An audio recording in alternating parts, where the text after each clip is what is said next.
নেশার জন্য দাদার কাছে টাকা চায় নাতি। পরে দাদা টাকা দিতে না চাইলে ক্ষিপ্ত হয়ে প্রথমে মারধর করে। এতে বৃদ্ধ শাবান আলী অসুস্থ হয়ে পড়েন। কিছু সময় পর চিকিৎসার জন্য স্থানীয় বাজারে যাওয়ার পথে আবারও গাছের ডাল দিয়ে দাদার মাথায় আঘাত করতে থাকে নাতি রানা। নেশার জন্য টাকা চাইছে, চাওয়ার পর না দেওয়ার পর এই টাকা মনে করেন তাক ধরে মারধর করার পর মানে প্রতিবেশী যারা ছিল তারা ছেড়ে দেওয়া হয়েছে। মারধরের এক পর্যায়ে ঘটনাস্থলেই অচেতন হয়ে পড়েন বৃদ্ধ শাবান আলী। পরে স্থানীয়রা তাকে উদ্ধার করে উপজেলা স্বাস্থ্য কমপ্লেক্সে নিয়ে গেলে চিকিৎসক শাবান আলীকে মৃত ঘোষণা করেন। ঠিক আছে স্যার, দেয় নাই, না দেওয়ার জন্য একবার মারছে, মারার পরে আবার জেবের নিয়েছিল হলে আমাকে ডাকবে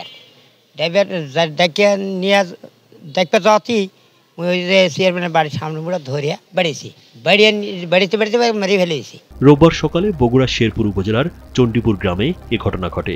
নিহত শাবান আলী ওই গ্রামের মৃত নবির উদ্দিনের ছেলে। ঘটনার পর নাতি আশিক হোসেন রানা শেরপুর থানায় হত্যার দায় স্বীকার করে। প্রতিদিনই মানসিক মারে, মানসিক বেড়ে এক সেনাবাহিনী গোসবটা বাড়ি ওই পরশু দিন, আবার কালকে এক সেনা জেলা বেড়েছি।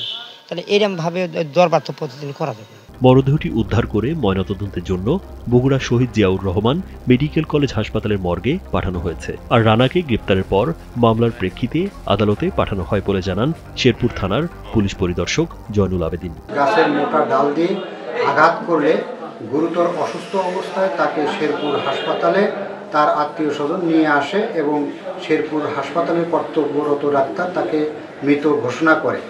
এরপর থানার সামনে থেকে আসামি মাসুদ হোসেন রানাকে গ্রেপ্তার করি। এ বিষয়ে থানায় একটি খুন মামলা রুজু হয়েছে, মামলা তদন্তাধীন। পরিবারের লোকজন জানান রানা বেশ কয়েক বছর ধরে মাদকাসক্ত। নেশার টাকার জন্য তিনি প্রায়ই পরিবারের সদস্যদের উপর চাপ দিত এবং তার আচরণে বাড়ির লোকজন সবসময় আতঙ্কে থাকত। রাজীব বিশ্বাস, কালবেলা।